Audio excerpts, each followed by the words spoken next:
the edge of the universe, 400 men and women are probing the immeasurable blackness of space. Their leaders are an Earthman with no fear and a stranger with no heart. Travel beyond our time and solar system, into new galaxies, into worlds beyond your dreams. Star Trek, every week, in color.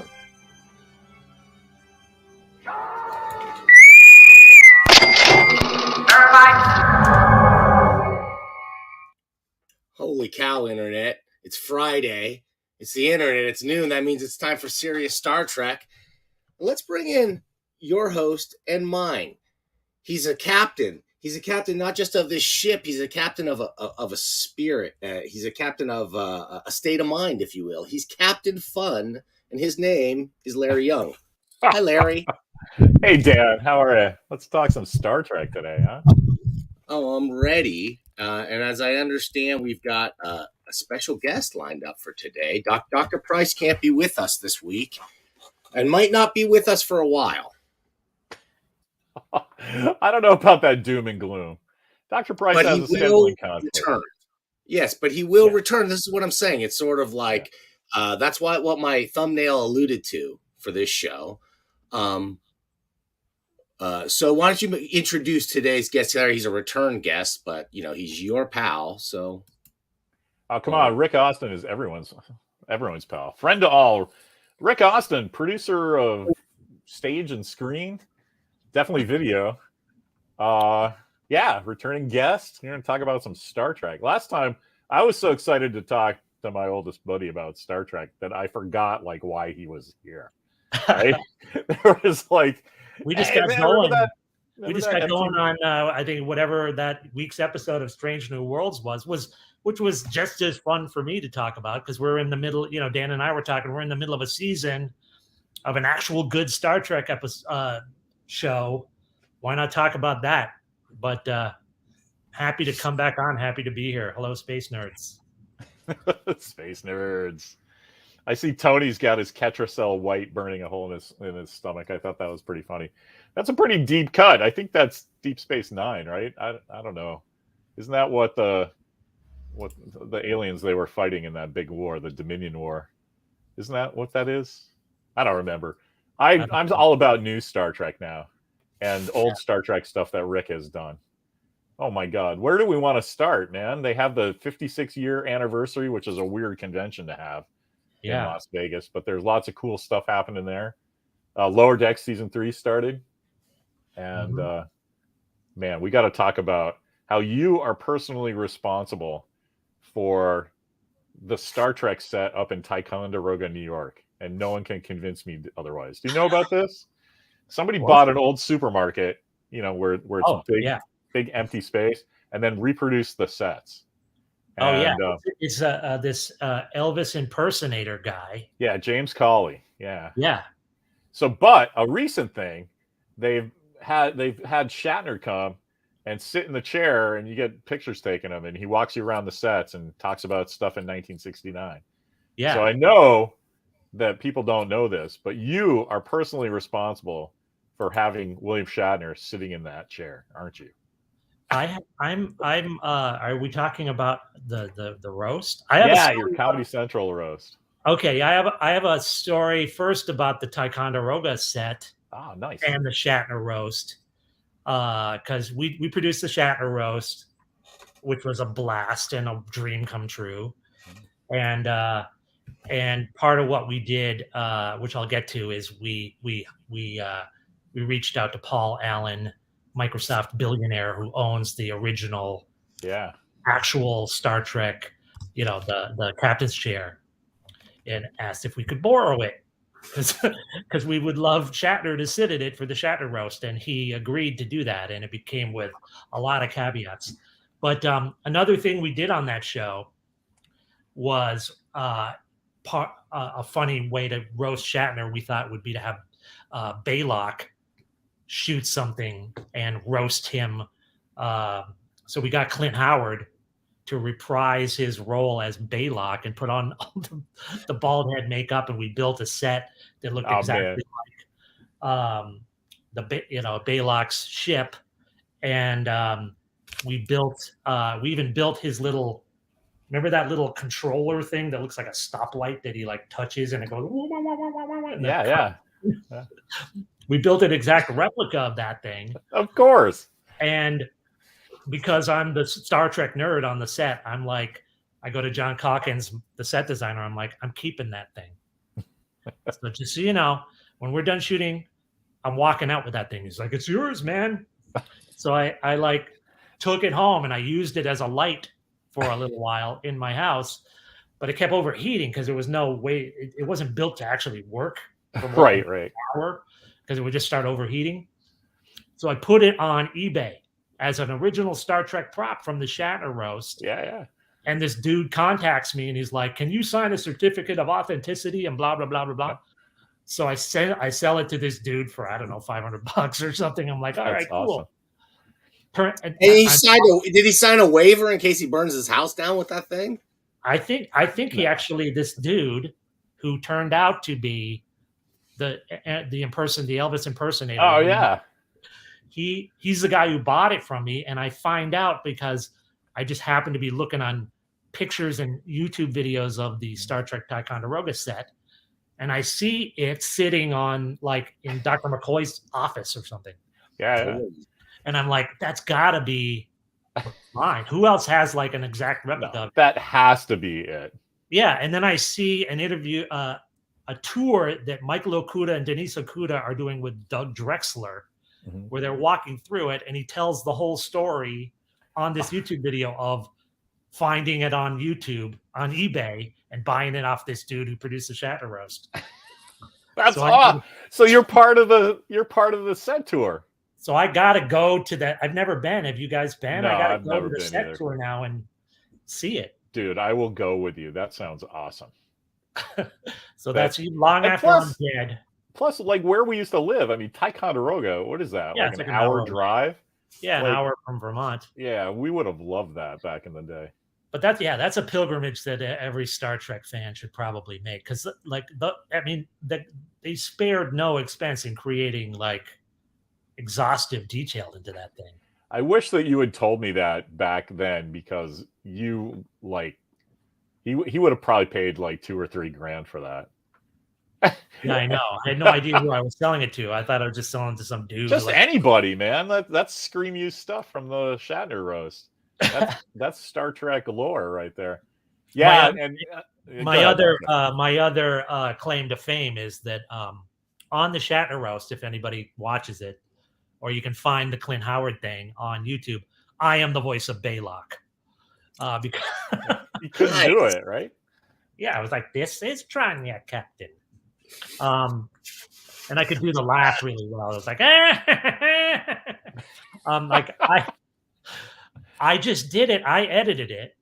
And so I was just doing it into a microphone in the edit room to have something to cut to. Yeah, a little temp track. And then we hired like a real voiceover guy to get close to the Baylock guy, who I think was one of the dudes who always does voiceovers on Star Trek. And all the writers were like, just keep Rick. He's so much better. Because I was just so dumb. I was so over the top. But if you listen to it, it's so badly recorded because I was just sort of. But we ended up keeping my scratch VO. So I'm now the voice of Baylock. That is awesome. That's what happened to 3PO. Everybody just got used to hearing his voice. Like anybody else, it just sounds wrong. Yeah, it doesn't work. I'm sorry, Clint Howard of the present day, you don't sound like what you need to sound like. Get Rick Austin in here. He can do it. Okay, and Rick, since you're spilling secrets of the roasts, okay? Yeah. Like, tell me how does that work? Like, they edit, you guys shoot for how long and edit down to what? An hour with commercial breaks? How does it work? I think it can be a 90-minute or 2-hour show, depending on how funny it was when it happened live. And I would say we edit probably about 2/3 of what we shoot ends up being on the air. That much. We don't like shoot and shoot and shoot and shoot because with comedy, I think you just wear out the audience. You shoot for 5 hours, people just stop laughing, no matter how good it is. Right. 5 hours, you just can't laugh that much. So we try to get it as tight as possible. and kind of keep the jokes that you think might work, and some of them always, bomb or just don't get much of a reaction. You cut those out, and hopefully you've got solid hilarity. But I think the Shatner one was my favorite one still of all that. We've done like 15 of them. Wow, no kidding. But I mean, roasting Shatner, it was, Tell about the Takei thing. He seemed kind of surprised where all that was coming from. Oh yeah, I mean, when we get non-comedians like George Takei, we usually have the writers just sort of write a script for him. We have a first call with these guys and go like, we're thinking of an idea kind of like this, where you're kind of, finally get to call out Shatner and all his bullshit or whatever. And of course, Takei was like, yeah, I'm up for that. It was supposed to be lighthearted. Yeah.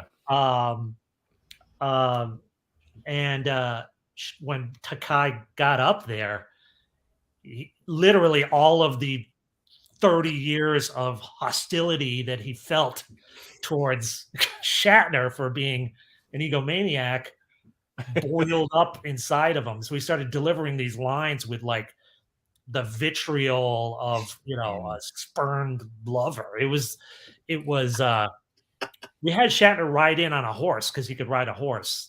So we had a callback to that as like the end of Takei, where he was like, fuck you and the horse you rode in on. But it was supposed to be, like, fuck you and the horse you rode in on. I love you, Shatner. But he delivered it like, I want to kill you. Right. And he hated the horse too. All of us. And we cut to Shatner's reaction, and it was literally one of like, you really feel this? What? Because Shatner's oblivious. He's like, he thinks everybody loves him. I think that he'd spent between 1969 and our roast thinking that like, George probably doesn't have that big a problem with me. Yeah. And I think he realizing, these guys. Were you basing that material on like a known beef at the time, or was it you were just kind of like extrapolating what it must have been like to work with?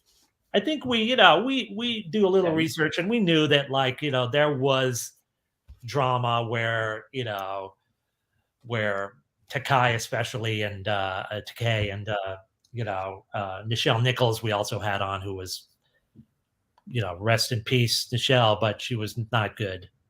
we cut her down to like a highlight of her thing because she just couldn't deliver comedy.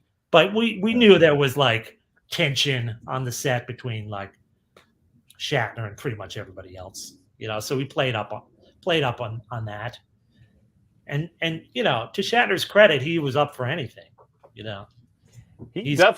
He's in on his own joke, right? Yeah, he gets the joke about himself, and he was like, I've been lucky to work with him a few times we had him on the MTV Movie Awards, like doing the nominated songs like Shatner does, like he did Mr. Tambourine Man. And we had him a couple other times on the Movie Awards and another roast.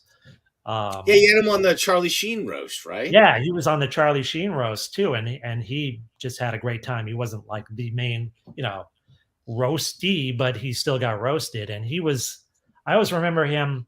Patrice O'Neill was the last comedian to go. And that was only, I don't know if you guys are familiar with Patrice O'Neill, but it was only a couple of months before Patrice died. But he was the last comedian to go, and he had this whole script ready to go. In the commercial break before Patrice went, he threw it all out and just went off the top of his head. Wow. Like just went up there and just destroyed everybody off his dome. And I always remember Shatner got destroyed by him and was completely impressed. Like, wow. I remember him going like, "You're telling it like it is, pal." Like, I remember him after the show, Shatner was like, "That Patrice O'Neill fellow is a genius." So he loves comedy in Shatner, and I think he really gets the joke about like, he's Shatner, That's why I love that you said he seemed kind of blindsided because yeah, you know, I mean, people always come from their own point of view initially. I mean, that's just how the world is set up. But yeah, like, if you spent 50 years with everybody telling you like they love you, it, yeah, it just isn't your first thought that somebody might not, totally. right? Yeah, and I think that he was, he was happy that George and Nichelle were coming because they love me. They're here to honor me. Right. Yeah. And it was When George was like, "This is my chance." when you said the thing about the horse, like "fuck you" and the horse you wrote in on it, just makes me think of the MTV special you produced because Oh, that stuff didn't Shatner just got like kicked in the head if I oh, remember right. And then he yes. sat down and just was like, I still have all my Star Trek lore for you. Like there's cartoon birds going around his head. Oh, that was that was the day that he came to like do the songs for the nominated songs on the Oh yeah. MTV Movie Awards. He Okay. had Yeah. fallen off his horse earlier in that day. We've lost Dan. That's all right. He sometimes Dan's like, "You guys take it, he's got a couple of girls that he has to keep track of every once in a while. Oh, okay. So One time he had a cool little button set up because the mom wasn't around and he was having to do some, I don't think it was us, I think it was $1 Million Mailbox, but like there's a flashing light like, yes commissioner, it's like I gotta go. Here you just riff about Dave Sim for a while or something. It's pretty funny. yeah, I think he's coming back. There he is coming back in. No sound, Dan. Down, Dan. Yeah, no, I had to transport down. Yeah, the younglings. You get it. You get I totally get it. But we were just talking. Fell off his horse the morning we were shooting with him, and was a little dazed throughout the shoot, which probably enhanced his performance because he was sort of especially loopy and goofy in this like dumb. He was doing like that Guns N' Roses song from Terminator 2, as you should be mine. And he killed. Yeah, that was the first MTV Movie Awards ever, and nobody knew what to expect. And here we are, like and Dennis Miller hosted, who was like Shatner. He loved it.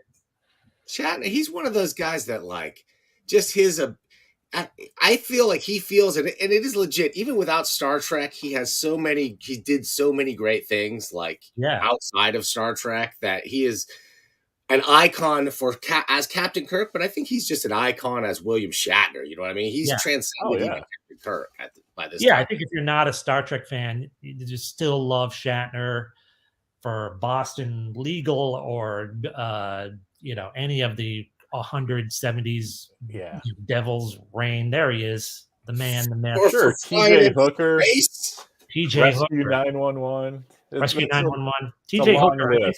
I think he gained a whole second layer of fans for TJ Hooker. I agree 100%. I do too. I forgot Rescue 911. Yeah. For me, it was Columbo. Multiple returns as a villain on Columbo. Yeah, he was always like the kind of like ladies' man villain with the big wide collar who's in Hawaii or whatever, and thinks he can outsmart Columbo. And two great Twilight Zone episodes too, like the plane one, but the other one it was.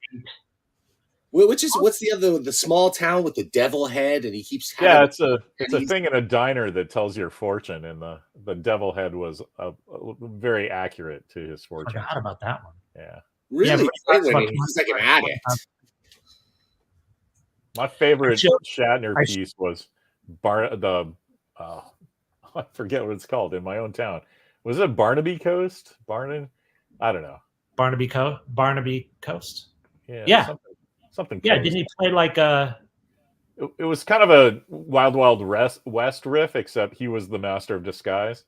So he would always show up as like a Chinese laborer, or a riverboat captain, and it's like, and he pulls out. This explains why we don't see this anymore. I guess it's actually a pretty cool show because, especially if you like San Francisco, because it's just kind of like the seedy underbelly, but a network version of what the seedy underbelly of original San Francisco must have been like.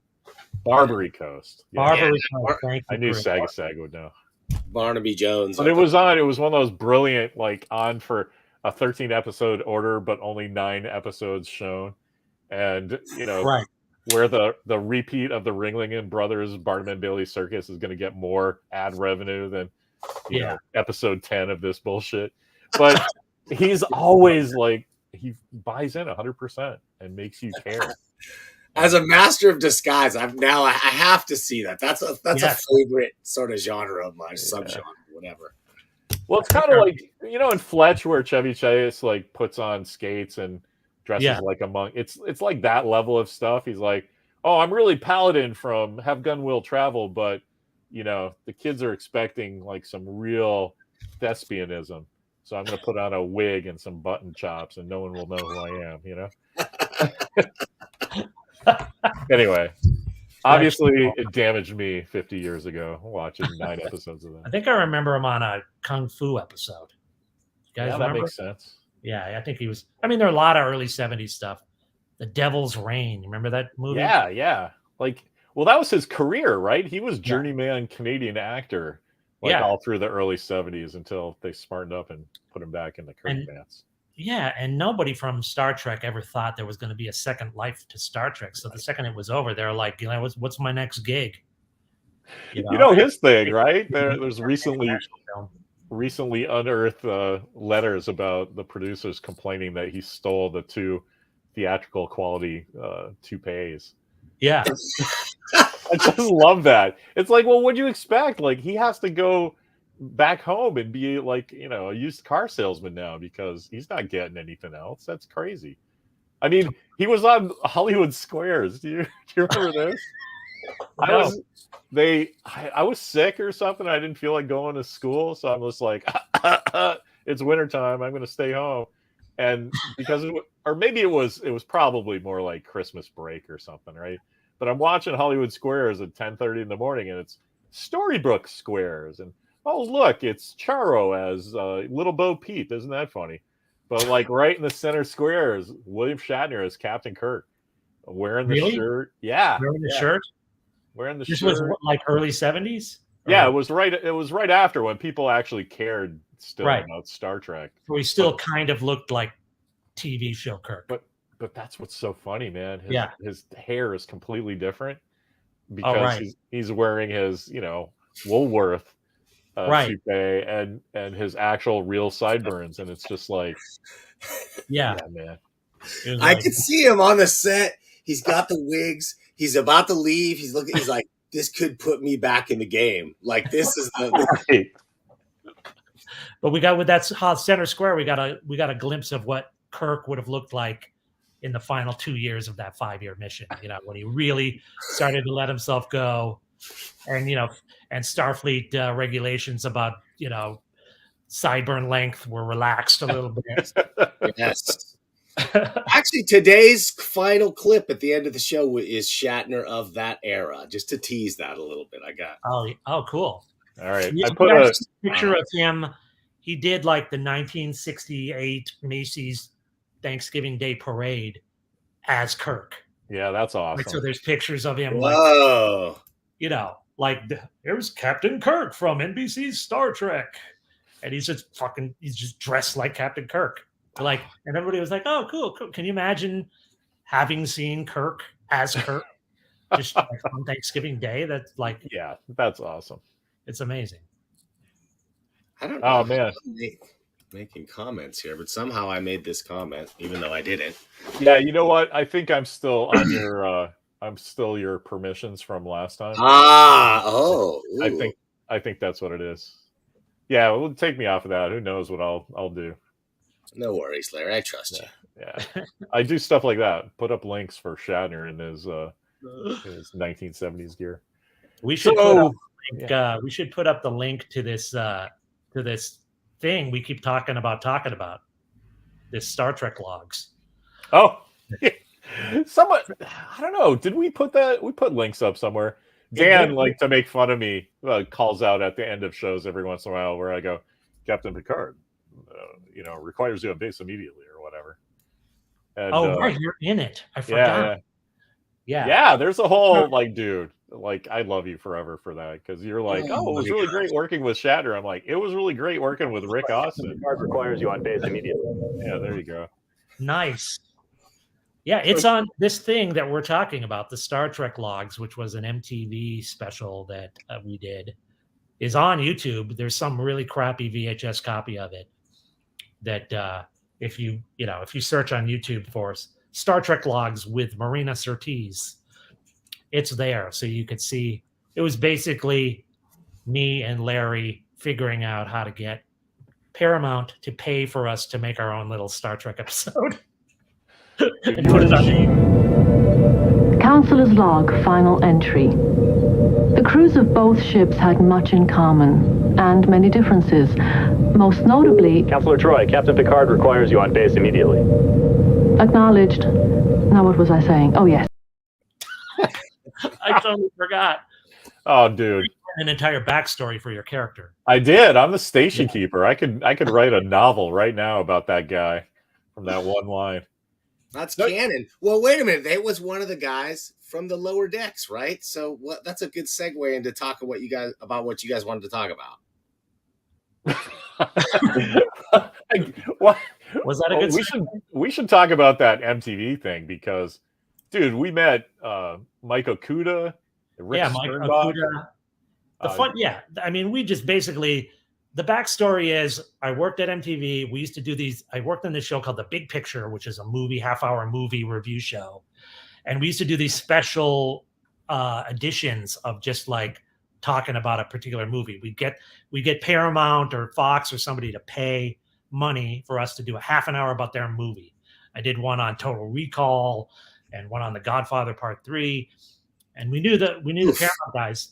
So literally when Star Trek 6, The Undiscovered Country was coming out, I was like, oh, we have an opportunity to like promote that movie by doing a MTV special edition. And it's going to be us making a Star Trek episode. So I pitched it to our buddies. We knew these guys at Paramount. And they were like, that sounds cool. We'll go ask. And they came back going like, yeah, how much is it going to cost? So end up, Larry and I wrote this script. We shot these wraparounds. Basically, we shot this little mini Star Trek The Next Generation episode on the bridge of the Enterprise with Marina Sirtis as Counselor Troy. We knew we could only get one character. So we wrote this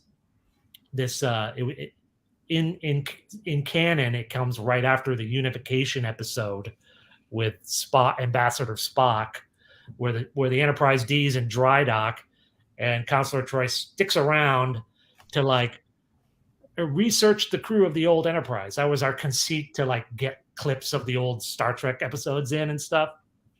So we end up on the bridge of the Enterprise with Rob Legato, the VFX supervisor / second unit director, directing Counselor Troy, with us standing there like giving her direction, and then we cut it into a whole like episode, and like we got Michael Okuda to like do bridge graphics for us, and we got Modern Sound to do all the sound effects from The Next Generation. Yeah, that was. I always thought that was from a real episode, Larry. That clip. No. It's impeccable. It really matched. It felt right in line with TNG. The thing I love most about this project is I got to be a Mission Impossible guest star, because Rick is, the head of the TV show. He's assembling the team, and he's like, okay, there's one fucking crazy thing we have to do, that there's only one man, and Larry Young is that man. Yeah. Because didn't we? I seem to remember we wrote the whole script for Data, and Brent Spiner's like, I'm not going to put my makeup on for this bullshit. Yeah, so we switched it out to Counselor Troy, which made more sense anyway, because she's always in tune with everybody's feelings. Everyone's feelings. Do you remember why she did this, though? This is my favorite thing ever. She's like, oh, yeah, I'm just a huge fan of MTV, so get me some tickets for something, and I'll come in. Yeah, I think we got her, like, Video Music Award tickets. Yeah, I'll come in on my day off. And I was just like, yeah, that's awesome, because, she has a job, right? And she needs a day off. but they were on your day off. Come do some more of your job. That these two lunatics, and like that was great because everybody was like, "Yeah, we're not embarrassed by this." So I think they that were was all. a really. I remember Rob Legato was really excited about it, and they put they They put shot the work in, yeah. crew. They're on 35 millimeter film, and that was it amazing. looked and sounded like a Star Trek episode. And my favorite part about it, did. yeah, and we found the episode that had the Enterprise in dry dock, so we used that as our establishing shot. So and my favorite part of this is, because Larry would never let a script out without the right star date in it. We figured out what the star date was that would be right after unification. And Michael Okuda, technical advisor, looks at our script and he's like, you can't just make up any star date. It has to be. And he goes, oh, great. That's 45-341.3. That's correct. I love that. That was like getting blessed by the Pope. Like, there's no way anyone like looks at these details. Oh, except for like insane Star Trek fans. Yeah, because to them we were like these MTV jerks who are coming in to like sap off of their Star Trekness. But should have known, because you guys have the most astronaut names. Like, I totally believe those are Apollo mission names, both of you. Hell yeah! I'll go up to space with Rick Austin and Commander Austin. That's what I'm saying. As kids, that must have been a thing for you guys, right? Like, oh yeah, we had a whole we had an 8mm series of what the hell was our Discovery Banks, that the shuttle Discovery Banks was our pilot episode for we were way ahead of our time because this would be a Paramount Plus show. We were space shuttle captain. We were co-pilots of a space space shuttle retrofitted for deep space exploration or something. I remember we spent like an entire summer building the cockpit for that. Yeah, drilling holes for Christmas tree lights. That was super fun. And you had built the model that I think was sort of like it was sort of based on the space shuttle that Buck Rogers. Yeah, 100%. You remember that correctly. At the beginning of the title sequence to Buck Rogers, there's a space shuttle with like extra fuel tanks on the side or something. Yeah, that's what I did. Larry, that was our ship. Larry could build any model and like kind of like retrofit it to look like any customization. Because he was the master of Bondo.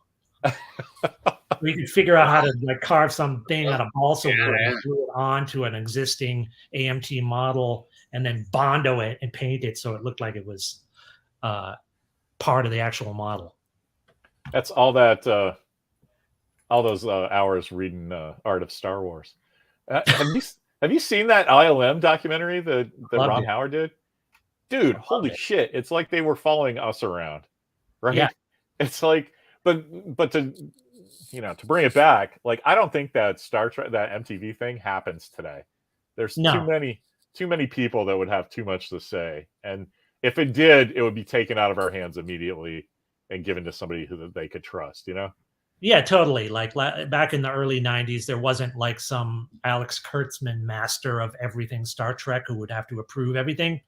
It was like the marketing guys going like, we could spend this much of our marketing budget and get on MTV for half an hour. That sounds good.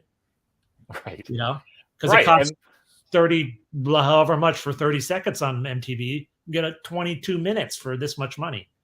Dude, even to this day when that comes up, I get like the funniest things from people. Like, do you remember Ralph Winter is the producer on Star Trek 6? Yeah, like 5 years ago, I sent him a Facebook thing and I was like, hey, I did this. And he's like, I loved that. And like, even if that's just a Hollywood thing, like, oh yeah, right on, man. But every once in a while, like, I really believe that like people saw that and it stuck with them. Because it did. It looked like a Star Trek episode. Yeah, and people used to actually watch MTV before it was just reruns of it. And it's very rare. Like, you could get Nichelle Nichols in to do, we showed the NASA things that she did and the museum. It's like, you can't, to stick it and really go like, oh, this feels real. There's so many layers to that craft that that you guys pulled it off. That's amazing. Yeah, I mean, we never would have been able to afford it if like the Next Generation guys were like, yeah, we will shoot on the bridge with our crew on 35 millimeter and process the film and give it to you to edit for free. Right. And you guys come and make sure we're shooting what you wanted. You guys write the script. You guys come and kind of direct it, but you can't direct it because you're not DGA. So Rob Legato is going to direct it. It was just like we were in this little sweet spot where like nerds could get away with pitching that and making it happen. That would never happen today. I'll never forget that because we came back from lunch and they had to like turn all the lights back on, like the set lights, atmosphere lights. Yeah. And they didn't turn on Worf's security gear. So there's a couple shots where it's just not on. And I remember going to the guy because I was talking to all the stagehands because that was just fucking bananas joy for me. And there's this one guy, I'm like, hey man, can you just turn that on? He's like, oh no, I can't do that. And I'm like, what? It's just flipping on a switch. I'm like, no, we got a guy who does that. Oh yeah. And so like he had to tell Rob Legato, and Rob Legato had to ask the electrics guy to flip on a switch. I'll never forget that. I found out the hard way on the MTV VJ sets. I tried to move a prop once. And like this guy comes running up. That's what I do. Union grievance. Right. I'm the chair mover. What's the matter with you? Yeah. The guy was asleep over in the corner until he saw somebody going for the prop. He's like, wait a minute. Anyway, Hollywood's not for everybody, but it's for Rick Austin. Dude, you just make Hollywood your bitch. It's hilarious. Yeah, because you just said like, oh, you can't do that. You're not you can't shoot it. You're not a member of the DGA. Well, you are now, though. I am now. Not that I direct anything very much, but I if anybody wants to hire me to do a Marvel movie, I'm DGA. I can do it. Just throwing it out there. I told Mimi this morning at breakfast. I'm like, it's my new focus to make sure Rick gets a big gig. So I'm just What's your dream? I'm just gonna annoy everyone. What's my dream? What? Marvel movie. You know, Kevin Feige says, Rick, name your what do you want? Well, geez, I would have said Moon Knight. Yeah. They just did it. Alpha Flight. Yes. Dude, plenty of room for great Alpha Flight stuff. That could be awesome. Yeah. I mean, here's my thing. Shoot it in Canada and not have to make it look like America. Yes, finally, fess up. Finally, Vancouver. Vancouver can play itself for once. Yeah. Yeah. Toronto, actually Toronto, not squint and pretend it's New York. My dream Rick Austin Marvel project would be Machine Man. Because you have a really interesting take on stuff. And like, you know, he's the observer of the human condition, right? Yeah. Like, I would love to see you. Like, you just Machine Man falls into like something and some kids have to get him out, you know, and like, wait, you're an Avenger? He's like, yes. Oh, bring that 2001 stuff in. No, Forbish, man. He can't. Alpha Flight is good. Yeah, who is Puck? Who is Puck? And you have to say, I mean, does he... Can't say Peter Dinklage anymore. Yeah.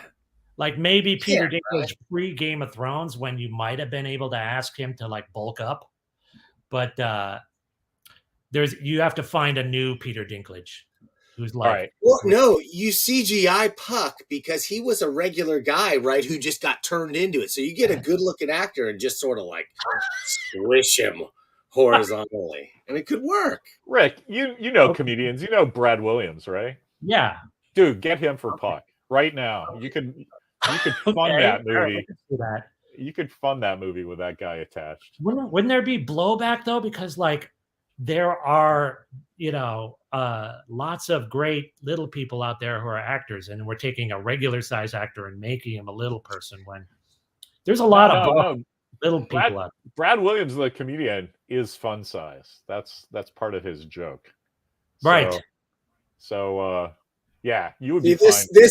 The story, Eugene Judd, right? That's Puck, and like Right. he was like a dude. So you just go like, look, he's not a canonical little person or whatever. He's a mystically shrunken little dude. Yeah. What is that Well, true? they- I thought Puck was always like. Uh-uh.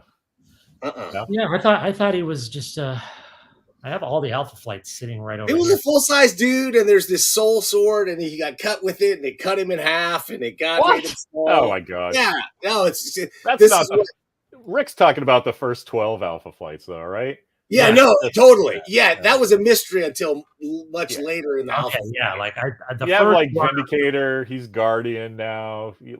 Heather hasn't the done first anything. run of after Byrne left. Alpha Flight was where I'm. With the John Byrne ones, Yeah, that's a Good man, one. that Okay, was- the good ones. the good those one. first 12 would make an on fire movie. Well, because you kill Captain America, Captain Canada at the Yeah. end, right? And his wife interrupts him, and oh my god, like that, And you got that would be amazing. Sasquatch in there. You got Native Americans. Yeah. Oh, it'd be great. Do it. You talked me out of Machine Man. Rick Austin's Alpha Flight. Let's see it. If they reboot X-Men, right? There's plenty of room for Alpha Flight. There's and plenty of room. Yeah, who knows what they're going to do with that? all that stuff. I want to see them try to do in 3 dimensions Guardian's Mask the way John Cassaday drew it. Like, Yeah, it has sunken eyes but no nose. It's like, is he Voldemort? But it looks right in the illustrations. It's amazing. Anyway, are we Got we've off on that. strayed from the Star Trek-ness of the Star Trek-ness? Does it matter? You know what? no, I'm not going to try to steer the story. We're the all- show. yeah. I want to talk about Lower Decks a little bit. Let's Because- do There it. you go. There you Because go. you're dressed like Lower Decks. Yeah. I know Larry is a big Lower Decks guy, and Larry talked me into watching it for the first time last night. I'm down to know. What'd you think?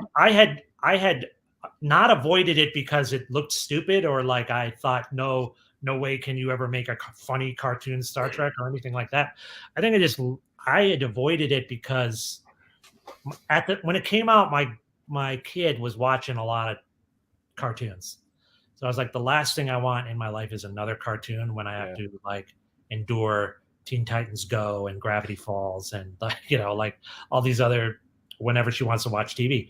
Now she's moved on. Television doesn't even exist for her. It's Really? You lucky There's bastard. a lot of YouTube videos. Yeah. Or she'll watch the occasional Marvel thing. She loves Spider-Man, and she won't watch anything Star Trek. You want to hear her? Here's my kid's review of Star Trek, just in general. Because I kept trying to get her to watch it, and she goes, "Hey, this is Star Trek. Let's not have any cool action scenes. Let's have things happening on a view screen in a computer room, and we talk about them, and then we push buttons." Like, that's pretty accurate. Yeah, she's not wrong. Yeah.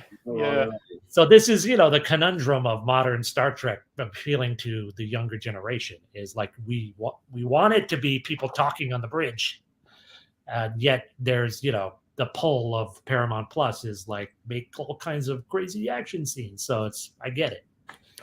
But anyway, I watched Lower Decks, the last of season 2 and the beginning of season 3. What'd you think? I liked it. I mean, I don't know if I'm going to now start at episode 1, season 1, and watch the entire run of it, but I loved so much about it. I'm with you, but I just hate cartoons in general. I have since I was little, and then having a kid makes it worse, right? Like Yeah. I can't. Our cat is named Toodles because of the Mickey Mouse CGI like animated thing from some cartoon he watched, and I'm like, I don't care.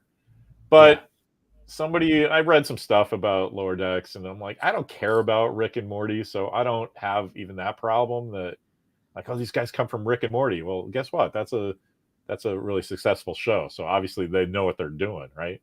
Yeah. But Mike McMahon is a Star Trek fan. So I enjoy it from like, I get literally every joke. There is not a joke that I do not get, you know? So Yeah. that puts you at ease as an audience member. It's like, all right, the guys producing this like get why I like Star Trek, right? Yeah. They make, remember that old dumb Star Trek toy? It was Spock's helmet and a big like with the siren on the top. Yeah, that's Oh, fucking yes, love canon that. now. That's canon now because of Lower Decks. That appears in an episode. That's So great. Yeah, all these I'm good. Star Trek props. I'm good with that. And it says Spock on it. It does. I think it might say Kirk. I forget. Boimler gets it for some reason. I know they would just slap Star Trek logos on Yeah. anything they had laying around. I had the thing that was supposed to be like the Star Trek phaser, but it was just this gun that shot out these little frisbee discs. Yeah, the Remco gun. Yeah, and it was those are like $1,000 now. Just so I know. James Cawley from Ticonderoga would buy one for $15,000 if you still had that. I must have it laying around somewhere. But I took it out of its original packaging, so it's not. Oh well, yeah, but it's got real Rick Austin on it now. Just write a letter of authenticity, so claim the chain of command there or whatever. That's fine. But here's what I loved about Lower Decks, just in general. I mean, like it was funny. They're real Star Trek episodes, like that where things really happen that are Star Trek-y, but they just happen at kind of like fast forward pace. It's like, then this happens and now we're in trouble and then we fix it but something else is going on. It's like, but like a beginning, middle, and end of a Star Trek episode happens within this like insanity that is a cartoon. And I just love it just looks good. I love the ships and they're like wrecked. And I love that they, was it like an Excelsior class ship was the one that got hit by the purple wave? Something. Yeah. I mean, and like the California class ship is cool, and all of the graphics and the hallways and everything are all like accurate Star Trek for that period. And like, right. So it's not just like, oh, we hired some guys who do cartoons to do a Star Trek one. And like, that's what I worried it would be when it first came out, is like just sort of like using Star Trek to do Star Trek Academy or some dumb thing, right? Right, where it's like you're not for the kids. They're just trying to get stoners, and we're using Star Trek to suck people in. But it's it is that. There's but they go so dense, man. It's like stuff that we were convinced only you and I knew about, right?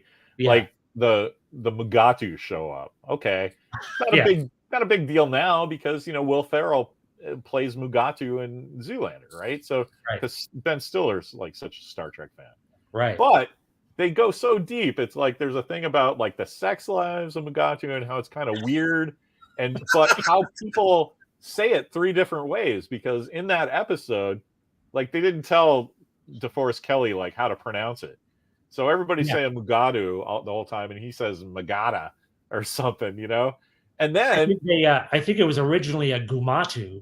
That's and they changed it to Mugatu because Bones couldn't say Gumatu.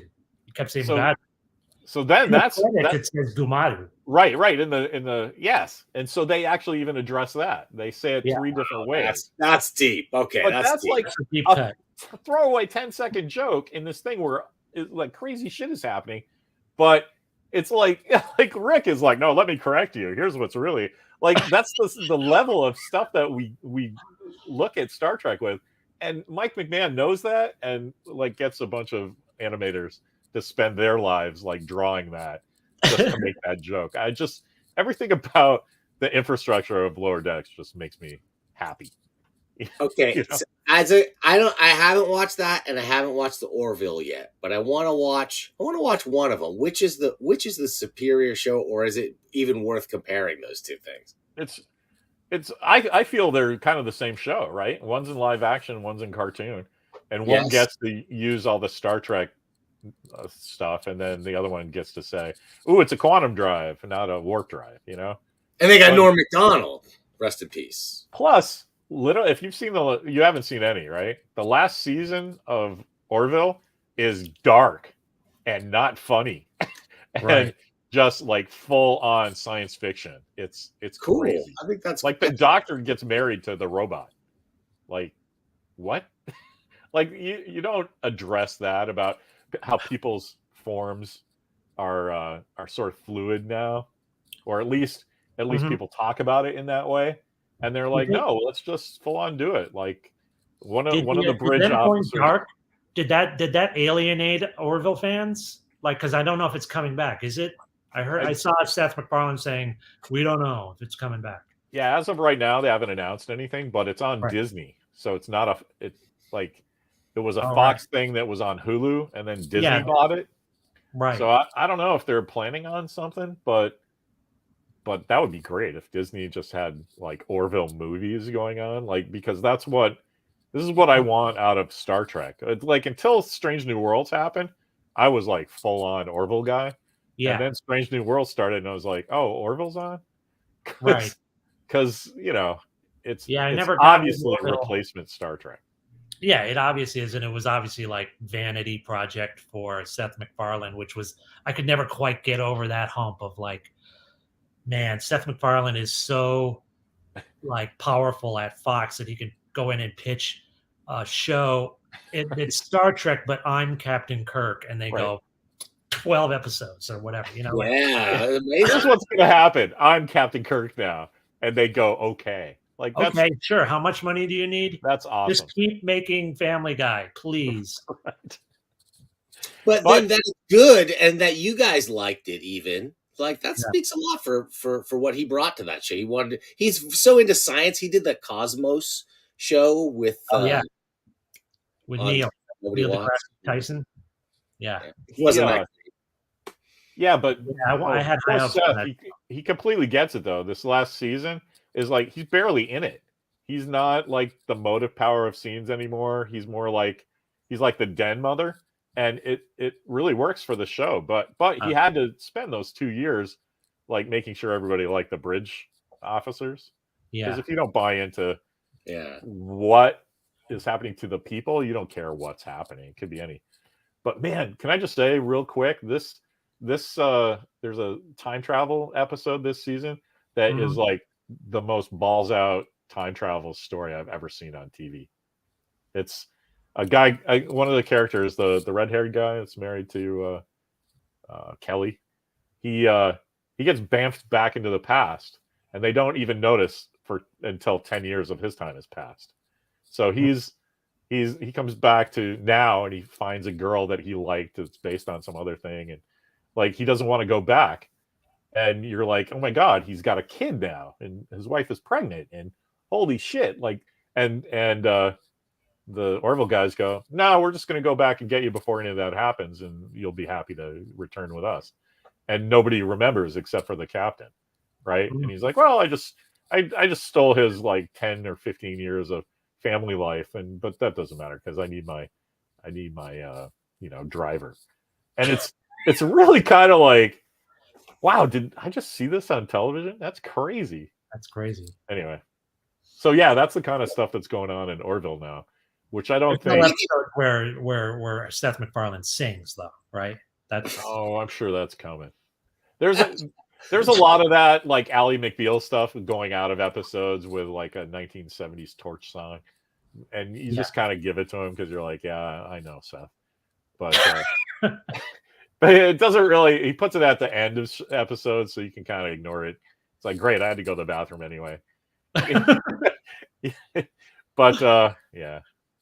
I think it's cool that they can make the turn from comedy to like make it darker and more dramatic. I don't think you can go the other way around. no.